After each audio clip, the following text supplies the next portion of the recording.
As notícias dos jornais afirmam que há grande probabilidade de que o segundo trimestre desse ano também registre um crescimento econômico negativo.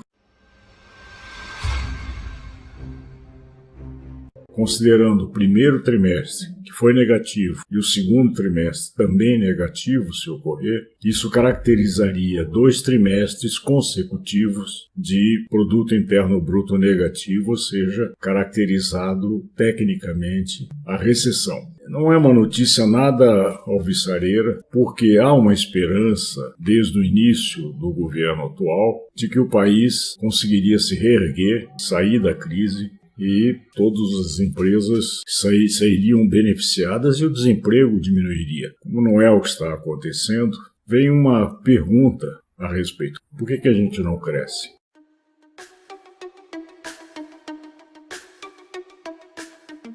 Vale recordar que quando entrou o governo Temer, em junho de 2016, eles tinham feito um documento que eles chamaram de Ponte para o Futuro. É como se fosse o cartão de visitas da nova política que o PMDB queria implantar aqui no Brasil. E é um estudo feito a várias mãos, vários economistas, principalmente do PMDB e do PSDB, que se reuniram e trabalharam esse programa chamado Ponte para o Futuro. A outra política adotada no governo Dilma estava fracassada porque deu prioridade ao consumo e não ao investimento. E que essa nova política daria prioridade ao investimento porque o consumo falhou na sua estratégia de fazer o país crescer. E mais, que não tem sentido você só apostar no investimento se esse investimento não vier através do ânimo dos empresários, e aí sim vem a questão mais importante. Esse ânimo só existiria se fossem feitas as reformas que eles pregam para melhorar a atividade econômica, que eles consideram uma reforma fiscal, uma reforma trabalhista e uma reforma da Previdência Social. A reforma fiscal foi feita no governo Temer e foi aprovada em dezembro de 2016, que foi a chamada PEC, Proposta de Emenda Constitucional da União, que congelava as despesas do governo federal por 20 anos. O governo federal não poderia gastar mais do que gastava naquela época pelos próximos 20 anos. Com isso, eles esperavam dominar a questão fiscal e aí sim seria uma sinalização positiva para os empresários que confiariam no futuro. Pois bem, aprovaram isso, mas não houve a reação dos empresários para investir.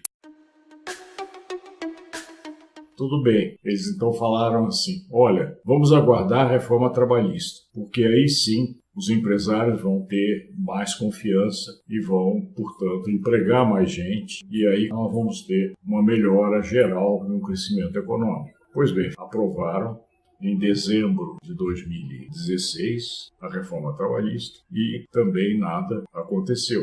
E terminou esse governo já com problemas de escândalo, todos sabem, e a reforma da Previdência não passou, exatamente porque o Temer, querendo se livrar dos processos que estavam já correndo contra ele, ele simplesmente conseguiu, no Congresso, brecar as investigações que estariam ocorrendo.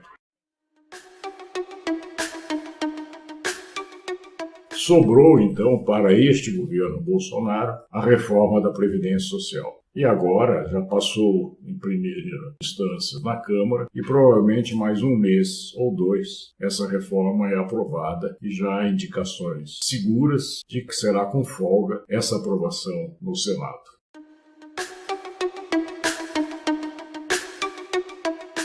Feitas as reformas, até agora, nenhuma perspectiva de crescimento econômico. Aliás, as previsões do mercado, e aí sim, principalmente mercado financeiro e algumas consultorias, mostram com clareza, toda semana, que não se espera crescimento para esse ano, ele pode até ir negativo, e também para o ano que vem as perspectivas não são nada favoráveis. Ou seja, tudo aquilo que se falou na Ponte para o Futuro, o programa do PMDB, de reformas e de resolução do problema fiscal pelo lado do controle de despesas, ou da redução das despesas em relação ao crescimento da população, tudo isso serviu para quê? Para nada. Nós continuamos com a chaga do desemprego elevado, muito elevado, e o trabalho com a reforma trabalhista não gerou carteiras assinadas, gerou trabalhos intermitentes, bicos, e a gente não está vendo uma saída, uma luz no fim do túnel.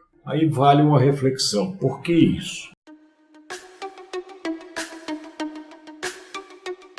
Há um grave erro de análise econômica quando você amaldiçoa o consumo e coloca o investimento em primeiro plano. Porque é bom que todos saibam, e a gente vem repetindo aqui no programa, que 65% do produto interno bruto é consumo das famílias. As despesas do governo representam 20% da composição do PIB e os investimentos apenas 15% do produto interno bruto. Ora, se você não considera os 65%, que é o maior peso na formação do produto interno bruto, como carro-chefe da economia, as coisas, claro, não vão andar bem.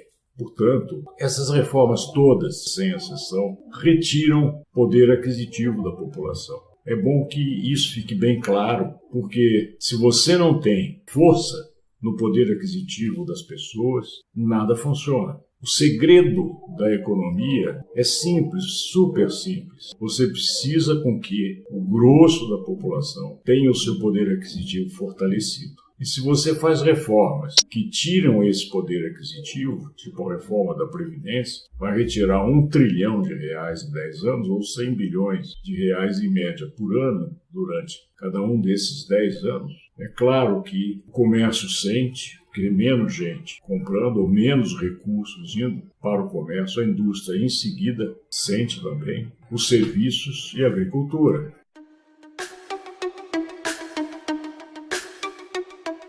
No governo Lula, houve a prioridade ao consumo. Como? Através dos reajustes salariais acima da inflação, aliás, bem acima da inflação, para o salário mínimo. O que aconteceu com a Dilma? O salário mínimo foi corrigido bem abaixo, não houve perspectiva, porque o país já estava mal, começou mal no segundo mandato dela. Com o Temer também eles não corrigiram o salário mínimo, só pela inflação. E agora com o Bolsonaro a mesma coisa. Essa turma demoniza o salário mínimo. É exatamente o contrário. É através de um bom salário mínimo que sobe todo o poder aquisitivo da população. E isso é uma coisa claríssima. Não precisa de nenhuma prova, porque a gente vê isso nitidamente quando o comércio fica torcendo para que haja o aumento do salário mínimo, porque é aí que ele vai vender, aí que a turma vai ganhar algum dinheiro com esses recursos que giram, retornam à atividade econômica. Então, essa é uma saída importante.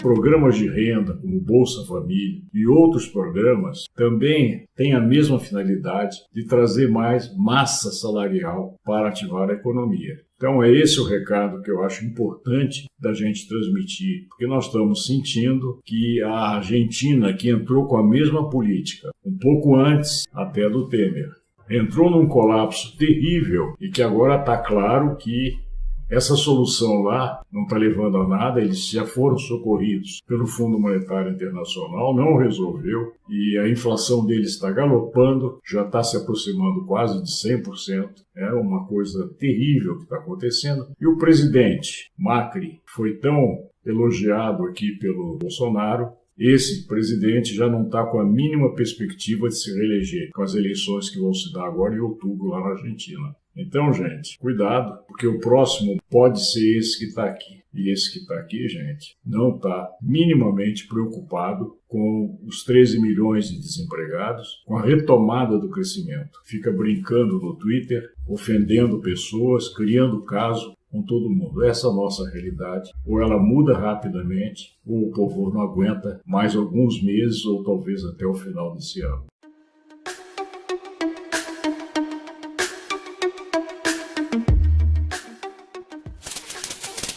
Oi, pessoal. Em primeiro lugar, eu queria agradecer a participação de vocês em comentários, críticas, sugestões importantes que estão ajudando essa página a ser um veículo de discussão de ideias, especialmente ligadas à economia e à política. Em segundo lugar, eu queria pedir a sua presença no Facebook, onde você pode recomendar essa página. Entre no nosso canal no YouTube, Palavra de Amir. Inscreva-se e lembre-se, você tem que acionar o sininho para receber todos os nossos vídeos. Vamos em frente, sigamos juntos.